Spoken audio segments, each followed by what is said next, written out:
Parentalidade Preta não é um perfil. Ele é uma iniciativa independente, uma trincheira viva de afeto, crítica e memória. Aqui eu não crio conteúdo, eu construo possibilidades. E se você deu o play, você entrou nessa construção. Então assume, você também é responsável por manter esse espaço de pé. Aqui no seu tocador de podcast você pode fazer o seguinte: avalia com 5 estrelas, dá um like ou algum fator positivo, comenta esse episódio e encaminha para alguém. Essa série não é patrocinada por nenhuma plataforma.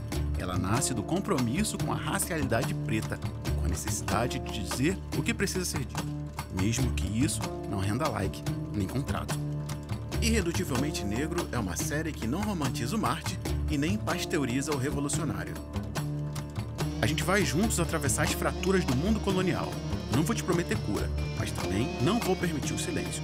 Te garanto, a consciência vai chegar por qualquer meio necessário.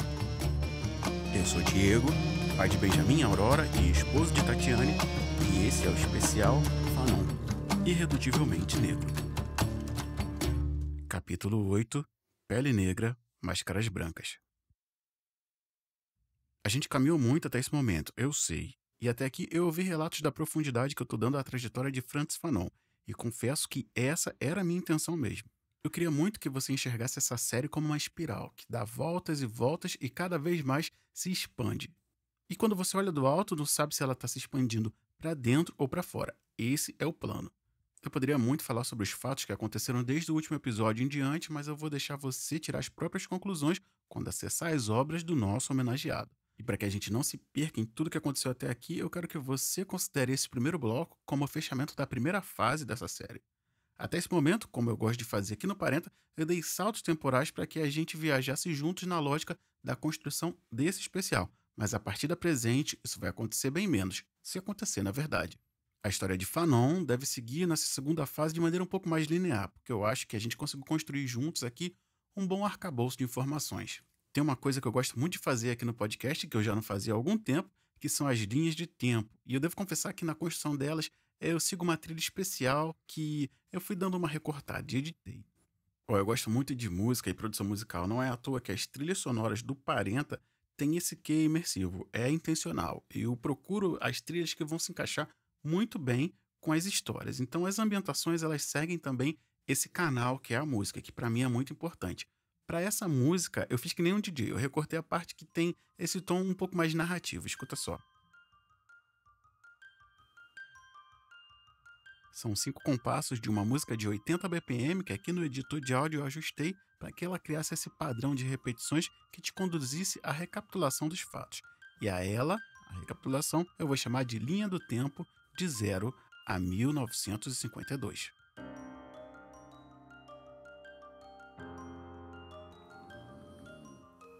O primeiro período, que vai do século XV ao XVI, eu vou chamar de o trauma inaugural. Muito antes de Césaire e muito antes de Fanon, já existia uma ferida aberta. A chegada europeia ao Caribe significou o aniquilamento dos povos originários, como os taínos e os caribes, que a gente falou bastante, e logo em seguida a chegada forçada de africanos para o trabalho escravo. A Martinica, ilha natal de Fanon, foi ocupada pelos franceses e transformada em colônia açucareira sustentada por cativos. O que hoje chamamos de diáspora começa com o sequestro, a violência e o deslocamento. Esse é o ponto zero do colonialismo moderno, povos arrancados de suas terras e obrigados a performar não como sujeitos, mas como mercadorias. Séculos depois, entre 1884 e 85, o mundo foi partido em Berlim. A Europa aperfeiçoou a lógica da posse. No Congresso de Berlim, as potências dividem a África como se fosse um mapa sem donos. O caso mais brutal é o do Congo, entregue ao rei Leopoldo II como propriedade privada. A floresta vira campo de exploração e morte. Mãos são decapadas, aldeias queimadas e corpos pendurados servem como método de disciplina.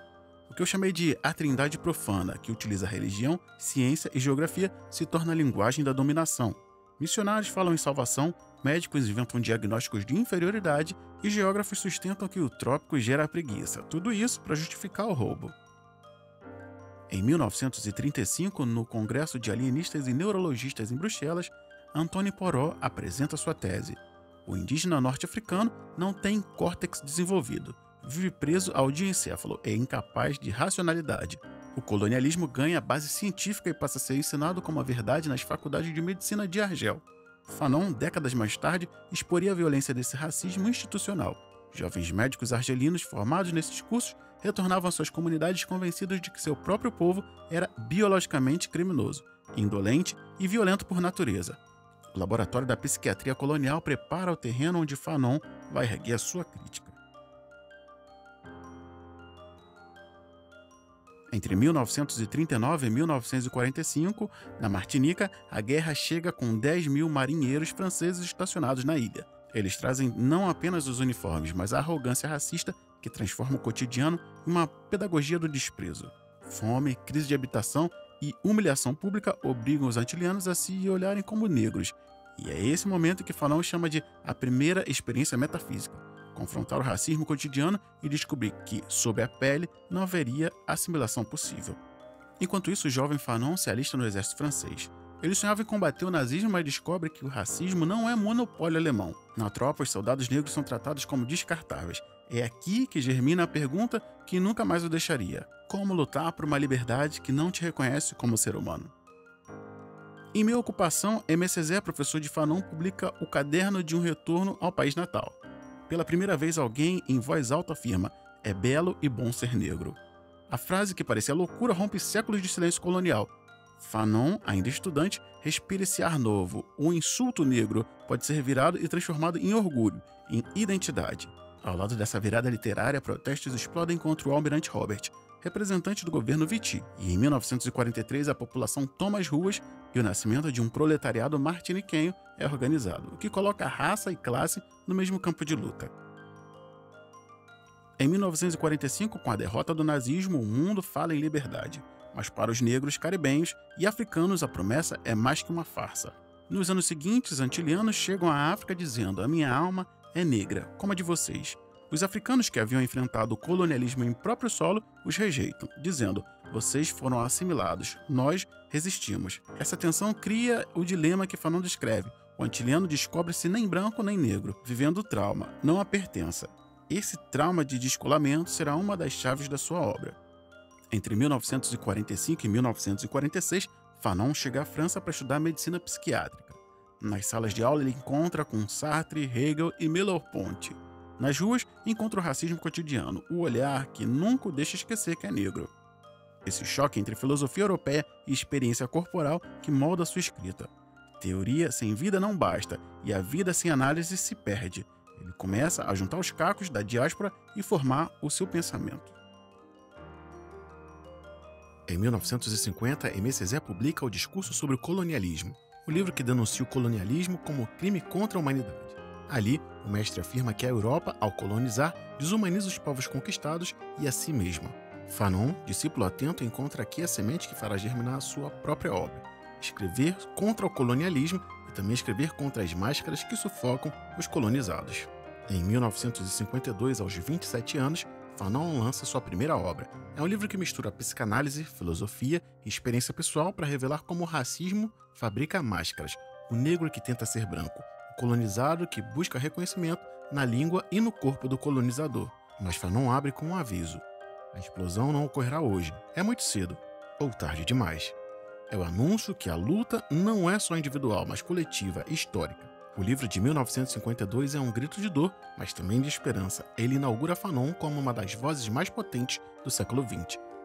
Ele foi concebido como o trabalho final de curso de medicina psiquiátrica em Lyon. Como anteriormente dito, por razões óbvias, ele não foi aceito por ter sido considerado político demais. Seu nome era Ensaio sobre a Desalienação do Negro, que mais tarde foi mundialmente conhecido como A Pele Negra, Máscaras Brancas.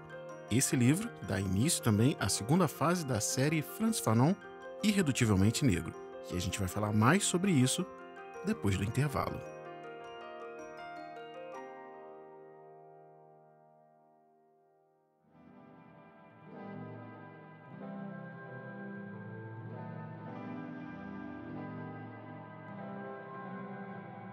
E se você pudesse fazer parte de algo que transforma vidas? Saudações, eu sou Diego, pai, esposo, educador parental, e agora, nesse momento do episódio, eu quero te fazer um convite direto. participar de um movimento que está redesenhando a parentalidade preta no Brasil. O Parentalidade Preta nasceu da urgência de responder perguntas que muita gente evita. Por exemplo, como quebrar ciclos de racismo dentro de nossas casas, como fortalecer mães e pais pretos sem romantizar a sobrecarga e como educar crianças negras com afeto, dignidade e consciência racial. Se essas perguntas te atravessam é porque você já faz parte disso.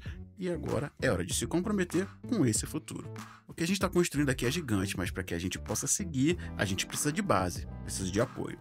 Apoiar a Parentalidade Preta é garantir que o podcast continue no ar com a qualidade e com a frequência, que as rodas de conversa se ampliem e cheguem em mais famílias, que a gente siga produzindo conteúdos que acolhem, provocam e libertam, que a gente possa remunerar com dignidade quem tem trabalhado de forma voluntária e que a gente possa caminhar rumo ao nosso sonho, um espaço físico de cuidado e ancestralidade. E você pode se comprometer com isso com o valor de 2 bebidas por mês, quaisquer que sejam elas. É simples, consciente e transformador. Para isso, eu cadastrei uma campanha de financiamento coletivo lá no Apoia-se. O link é o apoia.se/aparenta, que está marcado na descrição desse episódio que você está ouvindo agora. Se faz sentido para você continuar fazendo com que o Parentalidade Preta cresça e mais iniciativas como essa, desse especial e outras trocas aconteçam por aqui, considere apoiar o Parentalidade Preta. O link eu já falei, o apoia.se/aparenta. Basta você clicar no link que está na descrição desse episódio, escolher uma faixa de valor de apoio que caiba no seu bolso, você não vá se enrolar financeiramente, manter isso aqui funcionando e começar agora a investir no futuro do Parentalidade Preta. Bom, e se você já faz parte disso, esse especial só está acontecendo porque você me ajuda a manter tudo isso aqui funcionando. Eu preciso muito te agradecer. Muito obrigado de coração, você que já apoia o Parentalidade Preta. Isso tudo aqui acontece para que a sociedade veja a luz em homens escuros. E eu volto agora com a segunda parte do 8º episódio da nossa série Frantz Fanon, Irredutivelmente Negro, aqui no Parentalidade Preta. Olha, eu devo confessar que eu corri um pouco desse episódio. Eu fiquei realmente com medo dele, porque eu acho que o Pele Negra Máscaras Brancas é um livro muito aberto. Ele é aberto a interpretações, divagações e, principalmente, algumas relativizações que eu digo que são fanonianas. Eu temo que todo mundo tenha um Fanon para chamar de si. É basicamente isso. Eu temo que seja um livro que desavisados poderiam até usar Fanon contra ele mesmo, e eu peço para você não duvidar.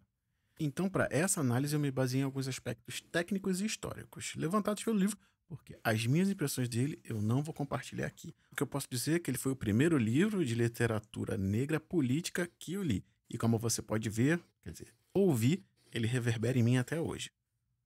Pele Negra Máscaras Brancas me livrou de muitas rascadas subjetivas e me explicou muitas coisas em relação a amizades, propensas amizades, trabalhos coletivos, colaborativos, relações interpessoais e de trabalho onde eu tive inserido.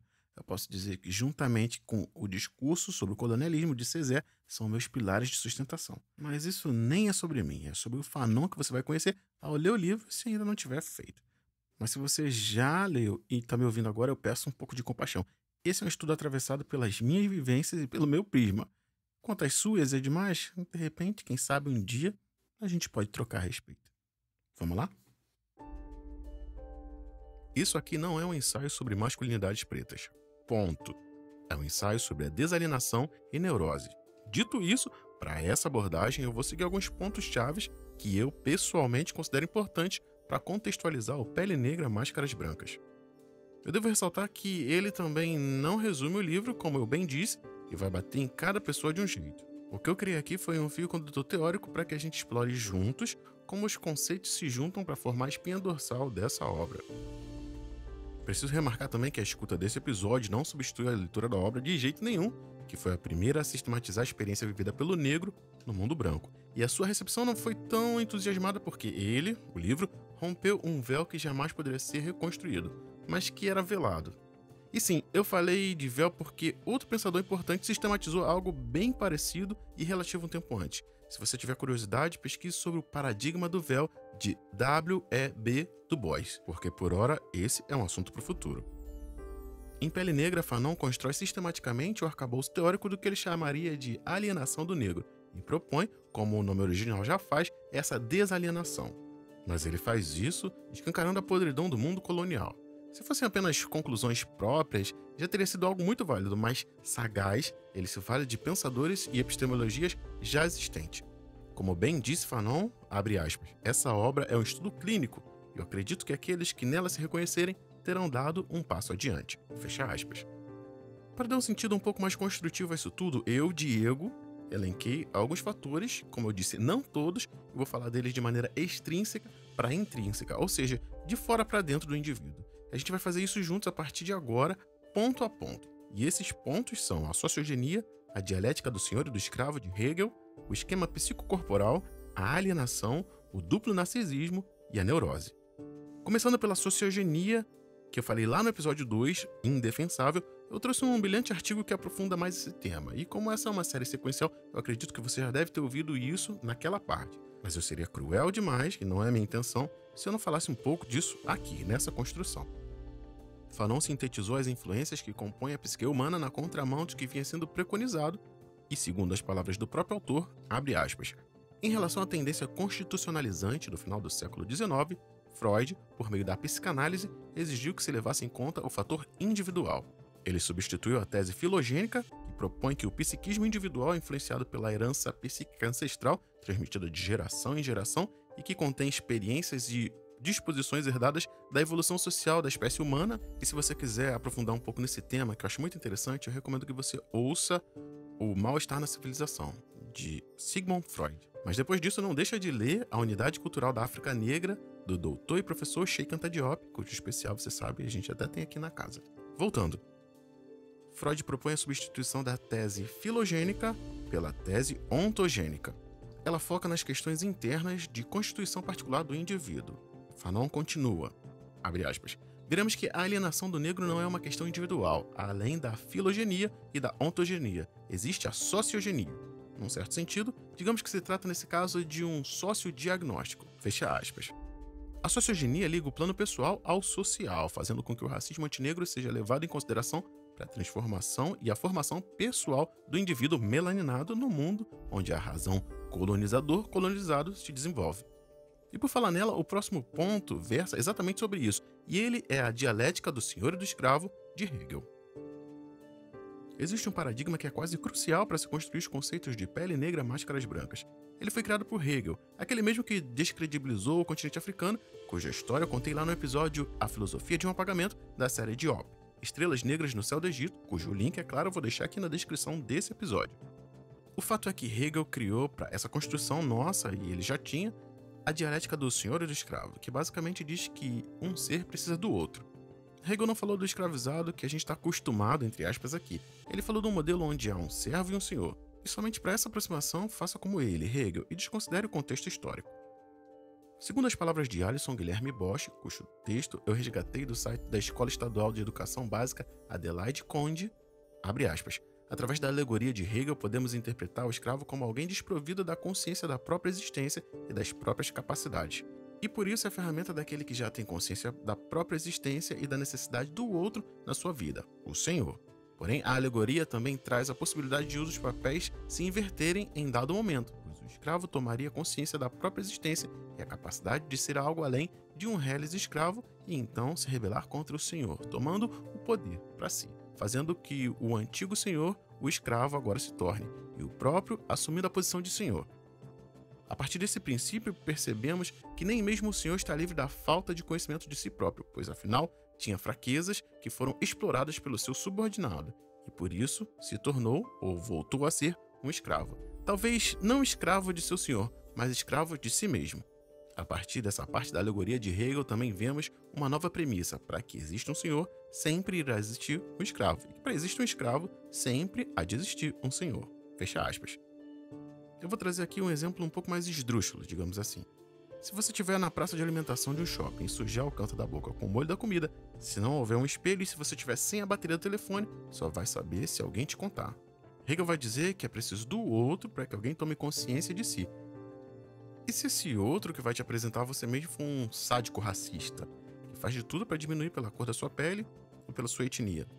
Isso faz a gente passar para o próximo ponto de abordagem de Fanon em Pele Negra, Máscaras Brancas, o esquema psicocorporal.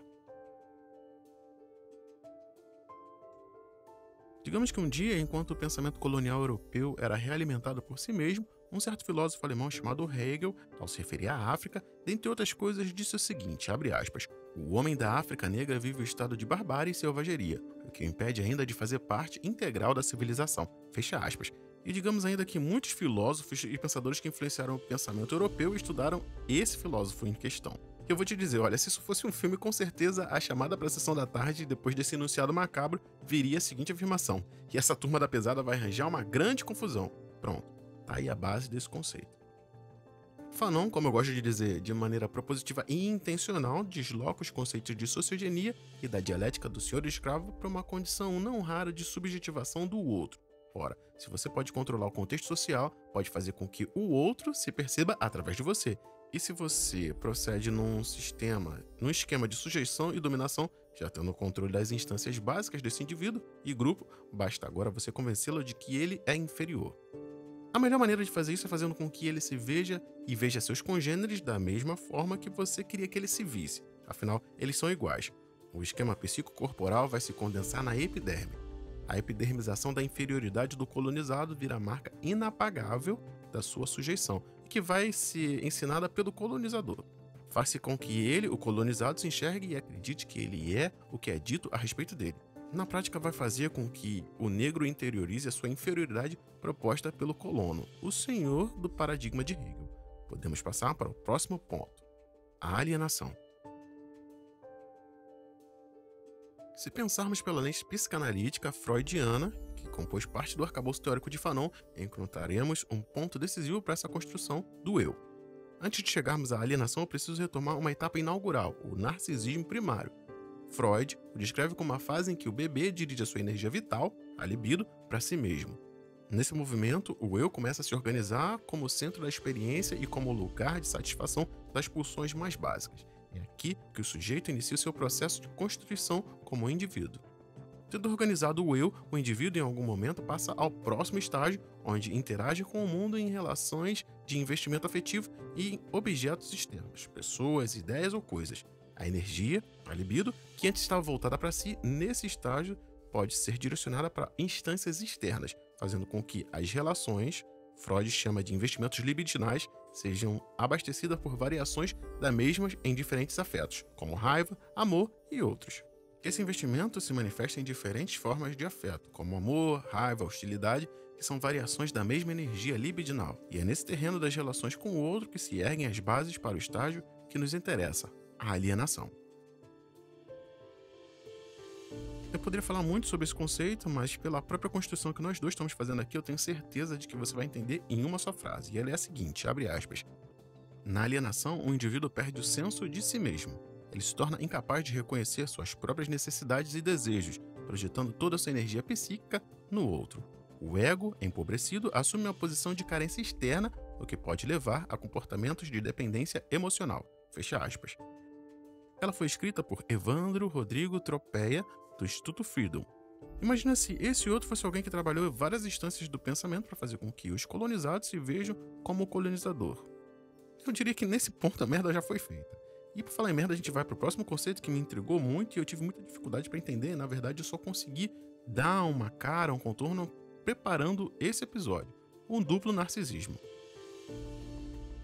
A gente está descendo cada vez mais fundo na subjetivação do colonizado.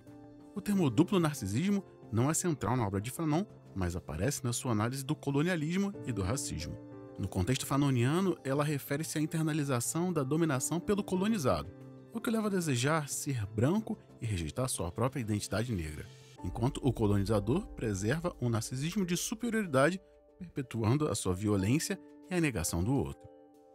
Eu particularmente comecei a ler Pele Negra, Máscaras Brancas em julho de 2022 e somente nessa pesquisa eu pude dar um contorno um pouco mais certo, um pouco mais definido, e ainda que eu tivesse lido bastante sobre ele. Eu poderia falar muito, e eu ainda vou, é claro, mas eu vou deixar aqui as palavras do próprio, o brabo, Frantz Fanon, abre aspas. O branco está fechado na sua brancura, o negro na sua negrura. Tentaremos determinar as tendências desse duplo narcisismo e das motivações que ele implica. Mas também é um fato: alguns negros querem, custe o que custar, demonstrar aos brancos a riqueza do seu pensamento, a potência respeitável do seu espírito. Como sair do impasse? Há pouco utilizamos o termo narcisismo. Na verdade, pensamos que só uma interpretação psicanalítica do problema do negro pode revelar as anomalias afetivas responsáveis pela estrutura dos complexos. trabalhamos para a dissolução total do universo mórbido.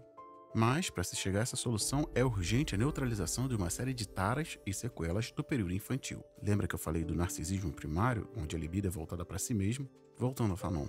Por mais dolorosa que possa ser essa constatação, somos obrigados a fazê-la. Para o negro, há apenas um destino, e ele é branco. Fecha aspas. E se, numa viagem aqui, e se o processo de subjetivação do colonizado fosse conduzido pelo colonizador narcisista? Parece improvável? Para mim. Se a máquina colonial fizesse com que os processos psíquicos descritos por Freud levassem à servidão, à sujeição, ao servilismo, à inferiorização e à exoticidade. Se o negro fosse levado a se desprender de si mesmo e se ver como foi ensinado a enxergar, o que aconteceria? O próximo passo, a neurose. No site Rede Virtude eu encontrei a definição inicial, abre aspas. A neurose é um termo utilizado para descrever uma série de condições psicológicas que podem causar sofrimento emocional significativo e impactar a qualidade de vida das pessoas. Diferente de outros transtornos, a neurose não envolve uma desconexão com a realidade, mas sim uma distorção e a exacerbação dos sentimentos e comportamentos. Isso é, a pessoa com neurose costuma reagir de forma desproporcional a estímulos cotidianos, como medo ou preocupação excessiva com questões de trabalho, por exemplo. E mais à frente eu achei um outro complemento, abre aspas. Os sintomas neuróticos são, muitas vezes, a representação simbólica de conflitos não resolvidos. São manifestações de uma luta interna entre o desejo e as exigências do mundo externo, ou seja, uma expressão de um desejo que não pode ser satisfeito diretamente e, com isso, instaura o sintoma como uma formação de compromisso entre as forças conflitantes. Fecha aspas. Esse trechinho é de Gabriel Cravo Prado, num artigo para a Casa do Saber. O que Fanon faz é associar esses conceitos para explicar a experiência vivida do negro, que teve a sua subjetividade moldada a partir de ideais não alcançáveis, como o da brancura, por exemplo. Todo esse conjunto faz com que a formação do indivíduo, quando orquestrada pelo contexto colonial, seja moldada de maneira a afastá-lo de si. A satisfação com a própria subjetividade passa a ser impossível, e a angústia da neurose só parece encontrar alívio na direção de um mundo branco. Foi feito o estrago. Se a gente olhar o caminho percorrido até aqui, da sociogenia à neurose, passando pela dialética do senhor e do escravo, e pelo esquema psicocorporal, e pela alienação e pelo duplo narcisismo, a gente percebe como Fanon vai descendo camada a camada na experiência colonizada. Fica claro, literalmente dito, que não são conceitos isolados, mas engrenagens de uma mesma máquina. Cada noção se apoia na anterior e mostra como o colonialismo não apenas domina territórios, mas fabrica subjetividades. A gente não vai parar de descer, mas para isso a gente vai precisar tomar um fôlego. Então a gente chegou num ponto de pausa, mas não de conclusão. O que vem depois dessa descida, a gente vai falar mais depois do intervalo.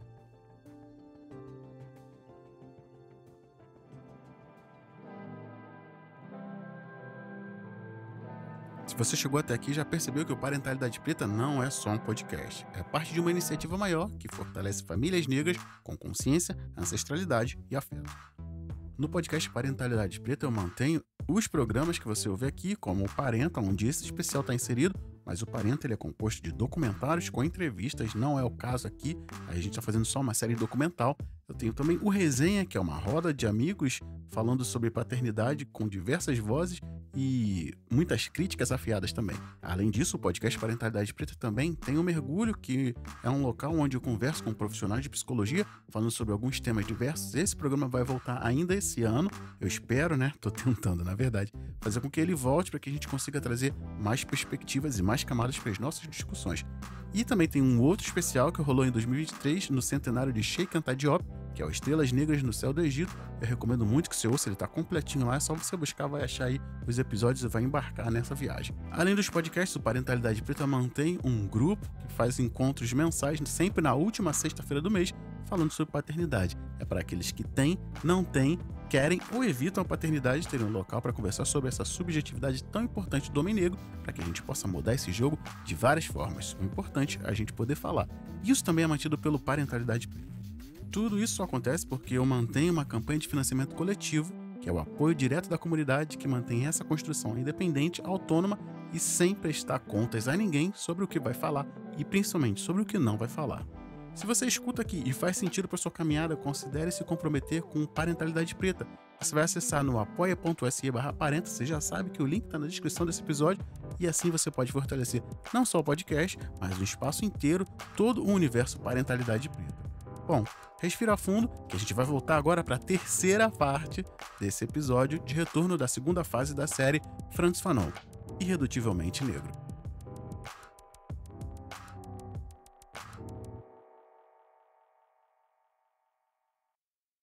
Você já percebeu como, mesmo sem perceber, a gente aprende o lugar onde deve ocupar?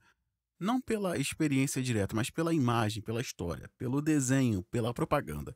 E para isso eu criei um conceito que eu dei o nome de pressuposto de sujeição colonial. E ele diz o seguinte: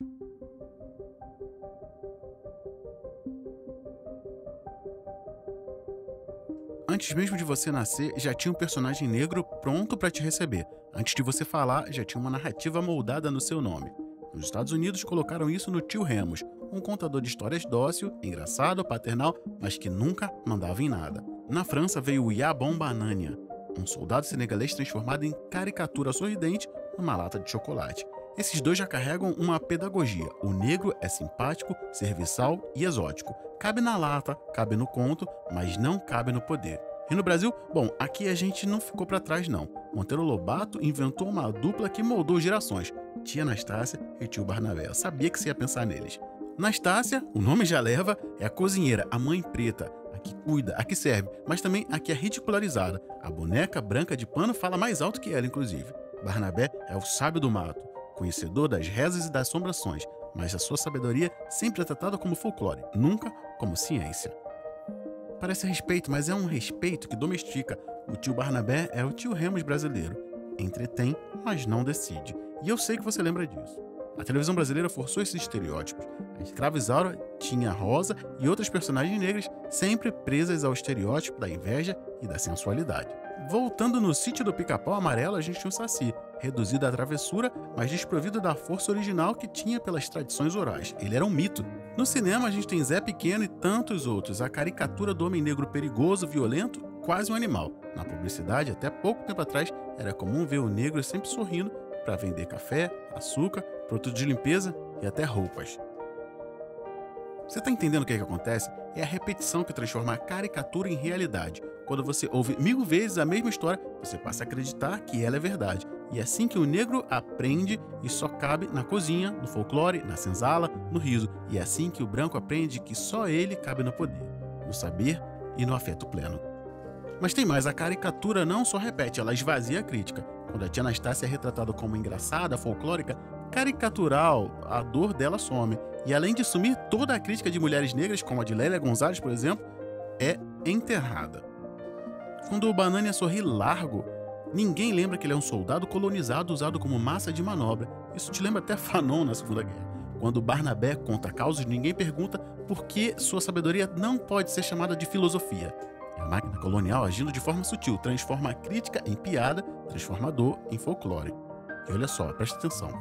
Esse processo não fica no livro, na TV ou na propaganda. Ele atravessa a vida real. No comércio, o negro é seguido pelo segurança no shopping. Na intelectualidade, a fala negra é ignorada até ser repetida por um branco. No afeto, a mulher negra é preterida, o homem negro é tratado como ameaça antes de ser visto como parceiro. Nas relações sociais, o garçom serve primeiro o branco, o síndico pergunta se você é entregador e não morador. A propaganda repetiu tanto a caricatura que ela se tornou a sua rotina. E o que isso gera dentro da gente? Fanon chamou de neurose colonial, não porque o negro enlouqueceu, mas porque ele foi treinado a duvidar de si. Ele foi treinado a medir a sua beleza, a sua inteligência e o seu valor pelo olhar e pela regra do branco. Treinado a buscar alívio, a se aproximar de um mundo branco que nunca vai aceitá-lo como igual. Você já sentiu esse nó na garganta? Já viveu a cena em que sua presença é sempre questionada, fiscalizada ou diminuída? Então você sabe do que eu estou falando. Isso não é invenção, isso não é paranoia. É o pressuposto de sujeição agindo. É a máquina colonial funcionando cada dia em cada esquina. Mas tem uma coisa, quando você entende que esse lugar foi inventado e ele não é natural, você começa a se mover diferente. Quando você nomeia o veneno, ele não circula do mesmo jeito no seu sangue. E isso é perigoso. Perigoso não para você, mas para quem construiu essa máquina. Respira comigo, porque cada vez que nós reconhecemos a armadilha, a caricatura perde a força e a neurose, que parecia o destino inevitável, começa a ser desmontada, passo a passo, palavra por palavra. Em Pele Negra, Máscaras Brancas, Fanon disse: essa obra é um estudo clínico. Eu acredito que aqueles que com ela se identifiquem terão dado um passo à frente. Eu quero sinceramente levar o meu irmão negro ou branco a sacudir energicamente o lamentável uniforme tecido durante séculos de incompreensão. É por isso que esse livro é tão importante. Ao contrário do que muita gente pensa, ele não é um ensaio sobre masculinidades negras. Ele é um manual contra-colonial que vai agir na raiz do problema, a nossa mente colonizada. E por isso que ele explodiu as cabeças de tanta gente, porque com plena e total certeza você vai se identificar com algo que lá foi exposto. Em Pele Negra, Máscaras Brancas, Fanon vai passear por várias instâncias de dinâmicas que ele usa para falar de como a máquina colonial atua no sentido de despersonalizar e dessubjetivar pessoas negras a partir do modus operandi que ele expôs e que eu expus aqui. O que esse trabalho faz, ao contrário de que muita gente pensa, é jogar a luz nos efeitos do racismo e não ficar trazendo exemplos dele. Assim, uma construção que vai ao encontro da masculinidade preta.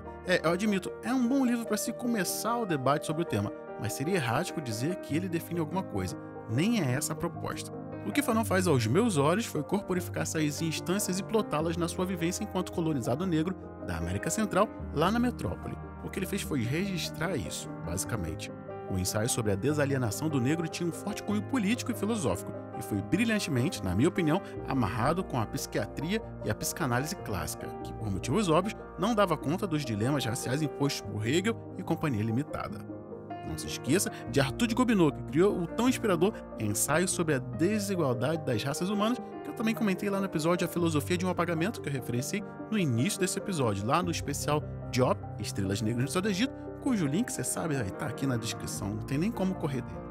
É óbvio que para saber das dinâmicas relacionais você vai ter que ler o livro, não tem jeito. O que eu quero te entregar aqui é um arcabouço que eu construí e entendi a respeito da interação de Fanon e as interações dele para escrever esse livro. Eu não tinha como fazer um detonado de Pele Negra, Máscaras Brancas, eu disse detonado, e se você não pegou essa referência, essa conversa nem é para você. Eu não tinha como fazer um detonado de Pele Negra, Máscaras Brancas, porque com certeza ele vai bater em pontos diferentes em cada pessoa. Para mim, ele foi em locais muito íntimos e particulares, que obviamente eu não vou expor aqui, mas eu quero mesmo que você leia e entenda onde ele vai bater em você, para que possa pelo menos entender as coisas que te atravessam. E esse é o presente que Fanon e eu estamos te entregando aqui, inclusive. Como você bem sabe, o ensaio sobre a desalienação do negro não foi aceito como trabalho de conclusão de curso, tendo que ser substituído por um outro menos político, contestador e um tanto mais técnico e, digamos, monótono. O livro mesmo por pouco quase nem foi publicado, porque após ler o manuscrito, o filósofo francês Francis Janson cometeu, segundo ele próprio, o erro de comentar que o manuscrito era excepcionalmente interessante. Inclusive, esse seria o nome dessa série, mas eu achei que seria um pouco fora de ritmo, né? Então eu coloquei Francis Fanon, Irredutivelmente Negro, que também não tem ritmo nenhum, mas pra mim ficou muito mais forte e marcante. Me diz aí depois se você gostou, inclusive. Janson fala mais sobre isso em 1965, que, abre aspas, ele diz: em 1952, quase rompemos no dia em que nos conhecemos. Tendo achado seu manuscrito excepcionalmente interessante, cometi o erro de lhe dizer isso, o que o fez desconfiar que eu havia pensado, abre aspas, para um negro até que não está ruim, fecha aspas. A respeito disso, formulei a minha reação em termos enérgicos. Mostrei-lhe a porta e ele teve a grandeza de espírito de considerar a minha atitude positivamente, fecha aspas. Falar isso pro cara que questionou toda essa dinâmica seria perigoso, e aconteceu. Ele mostrou a porta, Fanon saiu.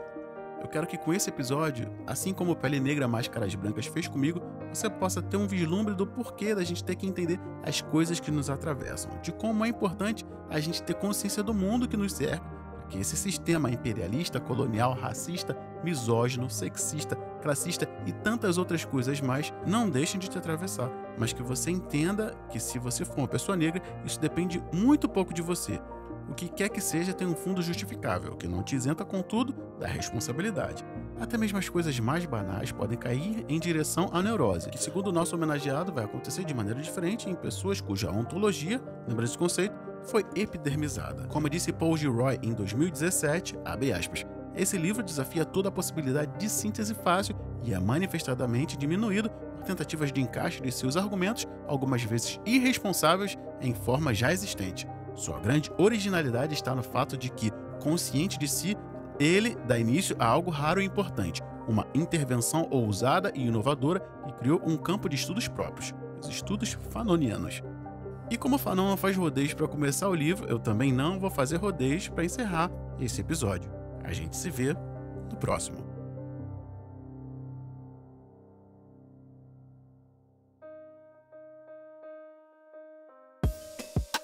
Eu sou Diego, pai de Benjamin e Aurora, esposa de Tatiane, e esse episódio contou com referências indispensáveis para compreender o contexto histórico, político e subjetivo que atravessou a formação de Fanon. As referências desse episódio incluem Pele Negra, Máscaras Brancas, de Frantz Fanon, além das obras de Aimé Césaire, W.E.B. Du Bois, Paul Gilroy, somados a artigos de alienação, neurose e a crítica à psiquiatria colonial. Todos os trechos foram lidos, estudados e roteirizados por mim, Diego Silva. Também fiz a curadoria, a narração, a edição e a finalização desse e dos demais episódios, porque o Parentalidade Preta é uma iniciativa independente, sem apoios de grandes marcas, instituições ou portais de mídia. Se esse conteúdo te atravessou, te ensinou ou te fez pensar de uma maneira diferente, eu te convido a se comprometer com esse trabalho. Com o valor de 2 bebidas por mês, quaisquer que sejam, você apoia a continuação dos episódios, a produção de materiais gratuitos, o fortalecimento de uma comunidade que educa com dignidade, ancestralidade e consciência racial. Na descrição desse episódio eu deixei um link para o post relativo a essa série lá no parentalidadepreta.com e lá você encontra links para comprar os livros que eu estou usando como referência para cá. Se você comprar pelos links que eu disponibilizei lá, eu já ganho uma comissão deles e você me ajuda de maneira espontânea, não vai ter nenhum custo adicional. O link para a campanha de financiamento coletivo e para acessar os links dos livros estão aqui na descrição do episódio e a partir deles você consegue acessar tudo que eu te referenciei aqui, beleza? Se vê na próxima.